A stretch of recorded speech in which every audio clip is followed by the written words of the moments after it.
lighting? Yep. Good. We're rolling. Okay, Mayor, obviously earlier today there were some, I wouldn't say fireworks, but some tension in the room as you were meeting with your city council.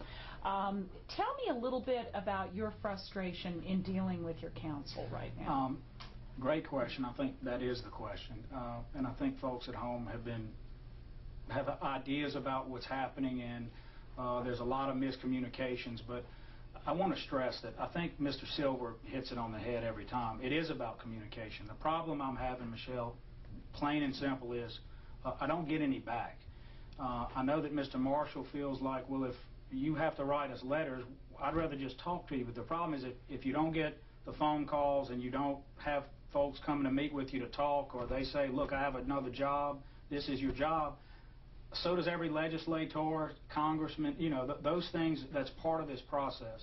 I resorted to writing everything down to make sure I was creating a record of our attempts. And Michelle, I have to say, especially today and in light of some recent news articles, I'm glad I did do it, because I can outline everything that we put forth on this reorganization since around December 19 of 2006. That's about 2 weeks after I took office. So the charter gives you the power to do this, but Yes. The issue is that the city council has control of your piggy bank. I would say that the best assessment in politics for the executive and legislative branches is that a lot of people say the executive has the power of patronage or jobs and so forth, and that's a negative way to look at it. It suggests that it's only about giving and doling out, and the council or the legislative branch has the power of the purse, which is to say, ultimately, they have the budget power. But if you think about it, and this is true in other forms of government at the state, national level, the executive brings the budget. In other words, the executive branch vets out the budget and brings a budget. And then the council can vote and amend and change that. Certain items in the budget, however, have to be voted on up or down. Some of those include reorganization of staff, those kinds of issues. I want to make it very clear to the listeners and readers that we follow the charter in every case. And if a council member thinks that we've done something that isn't following the charter, please come forward and show us, because each thing we do, we carefully adhere to it. I don't want the council's authority. I just want them to leave me with mine so that I can do my job, and that's what we're trying to do.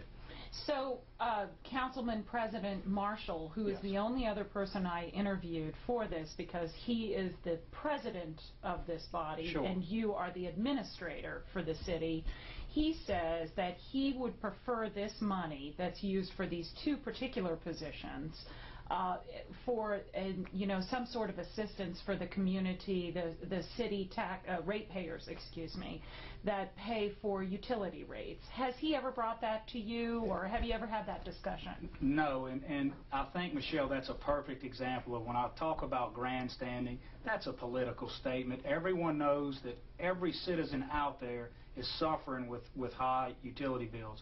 And the councilmen also know very well that this is an issue of fuel costs, something that's passed on to us. Indeed, there was a big article in the paper very recently. This is discussed on a national level. To suggest that you would not implement or fund down operations that help us move the city forward, and then you could give that to a ratepayer, is really misleading the citizens. And I believe it's Mr. Marshall's running for office.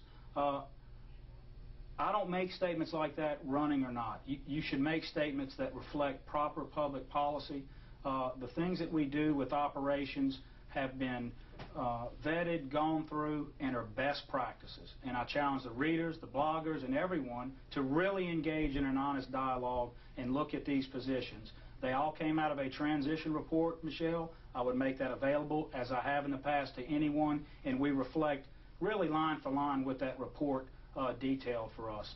Much like Governor Jindal did the same thing. He organized a very similar transition, and he's following that transition. Sometimes feathers get ruffled when you do that, and I'm not perfect, and neither is the governor or anyone else that tries to do this, but there had to be a change in how things were going, I believe, at the city level and certainly at the state level. Last question.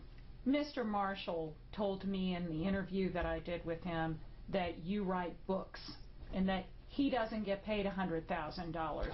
I understood that he said that, yes. And I think he was frustrated and just wanted a phone call. Is there any way to do that in between now and next Tuesday and come, because you're close, it seems, from an outsider's perspective, to losing these two positions? Clearly, it looks as if the City Council could take them away. I think that immediately following the meeting, to give an example, I called Mr. Lawson and said, look, come up, let's shake hands, let's work through this today. Let's get this done and you can go back. He had, I would say, a personal obligation that I understand warranted his attention. And he promised that by the end of the day we'd get back together. Now we'll see.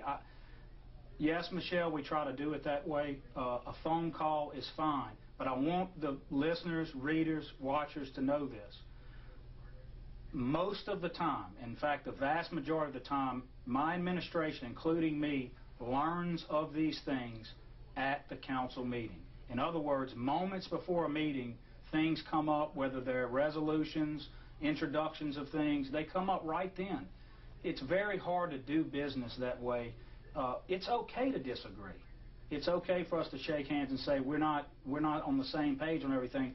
But the problem is, in the interim time where we delay things and set them off for 2 weeks, there ought to be interaction, and it's not occurring. If the criticism is I write books, again, I'm happy that we detail this out so that any objective citizen can look and say, well, they've detailed these positions for months and months and months. Indeed, the recreation position, these are things that many of the council have championed as we want a recreation director.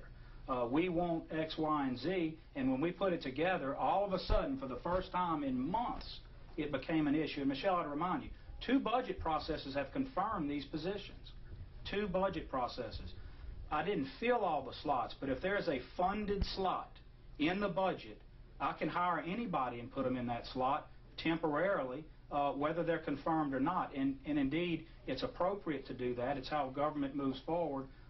It follows the charter, and they don't have a say in that. They can defund things ultimately, but as I told you today in our conversation in setting this up, it's kind of tough. Some of this is all or none. If we have an administrative reorganization, the council's not allowed to come in and line out each item. Now, if they just defunded it, I guess that would be a heck of an impasse, and that could happen. Hang on.